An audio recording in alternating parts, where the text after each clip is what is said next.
Pak Resto, pilkada Banten ya, pilkada Banten bagaimana Mas? Ini kan kemarin apa maksudnya untuk Pilgub Sumatera Utara dan Jawa Timur ini ada kemungkinan untuk Mas Bobi maupun Bu Kofifa itu melawan kota kosong. Dari PDI Perjuangan sendiri apakah sudah mempersiapkan calon tandingan gitu Mas?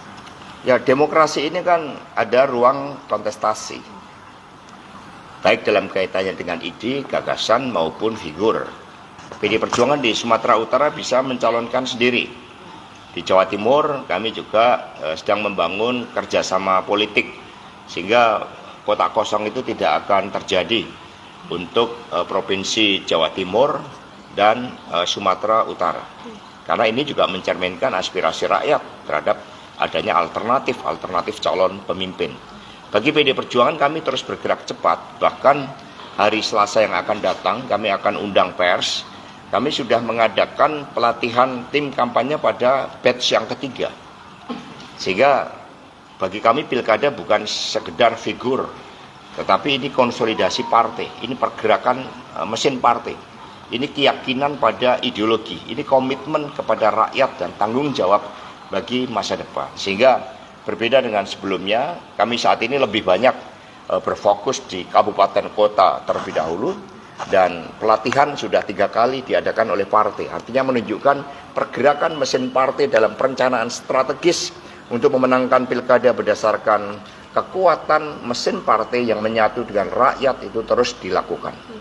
Jakarta gimana Mas? Kemarin Ahok bilang seru nih rematch sama Anies Mas. Ya, Jakarta kita cermati masih sangat dinamis. Justru berbagai wacana yang muncul saat ini, baik itu terkait dengan Pak Ahok, berkait dengan Pak Anies, termasuk kombinasi keduanya atau kemungkinan rivalitas di antara keduanya, atau munculnya figur baru seperti Pak Pramono Anung. Bahkan kami juga mendapat informasi dari teman-teman civil society, Mbak Bivitri misalnya, ada juga yang mengusungnya karena Mbak Bivitri ini ketika menyampaikan film Dirty Vote itu di Jakarta itu yang nonton hampir 8 juta orang. Itu bagian dari dinamika yang menyehatkan demokrasi. Maka PDI Perjuangan terus membuka suatu ruang bagi hadirnya calon-calon pemimpin tersebut yang kemudian nanti kita akan cermati berdasarkan suara arus bawah partai.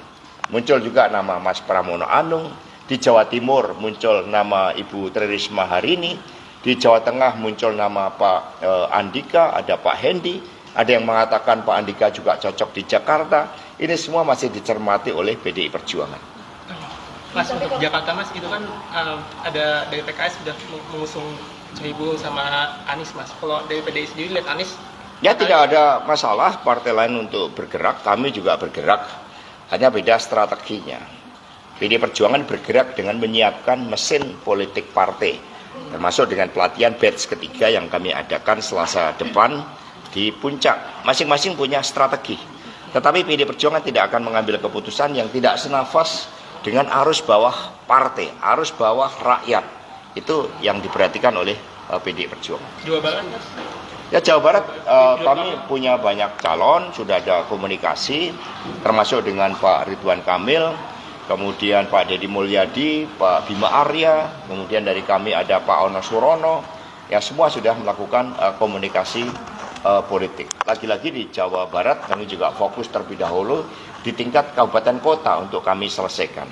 Praktis di sana yang belum kami putuskan tinggal di sekitar 5 kabupaten kota. Mas, untuk pilkada Banten gimana Mas?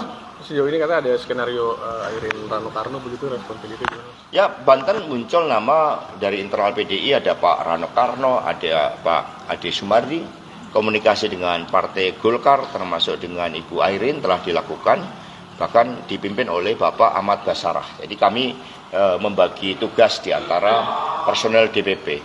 Dengan penambahan personel DPP oleh Ibu Megawati Soekarno Putri, maka jajaran DPP PDI Perjuangan sekarang terus bergerak karena adanya energi baru seperti Pak Ganjar, Pak Ahok, ada Pak Deddy Sitorus, Bu Bintang, Pak Adian, Bung Roni, semuanya yang masuk ke DPP partai sekarang menjadi bagian dari tenaga pergerakan untuk memenangkan pilkada itu. Mas, kalau di Jawa Timur kan Bu Risma ini nomor 2 ya menurut survei dari Kofifa. Ini apakah ada potensi maju?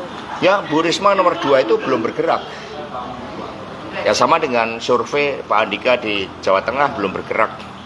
Artinya mereka-mereka itu mengandung harapan dari rakyat. Nah sehingga Ibu Risma juga terus kami cermati di Jawa Timur. Ibu Mega sudah menugaskan salah satu fungsionaris DPP Pak Said Abdullah, juga Pak Pramono Anung untuk membantu proses konsolidasi di Jawa Timur.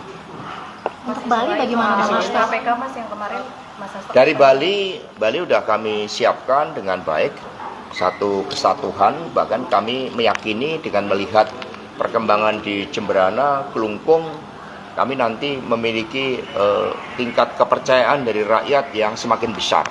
Di Bali, di dalam pemilu kemarin, di tingkat kabupaten kota, kursi kami bertambah 14. Sehingga ini menunjukkan kepercayaan rakyat. Nah, terhadap siapa yang dicalonkan, kan muncul ada nama Pak Koster, ada nama Pak Giri, dan juga beberapa kepala daerah dari PDI. Siapa ya Bang nanti yang direstuin Bang? Ya tunggu momentum yang tepat. Mas Hasto sama Mbak Ita dong. Nanti akan diumumkan bersama-sama. Undang-undang One Team Press.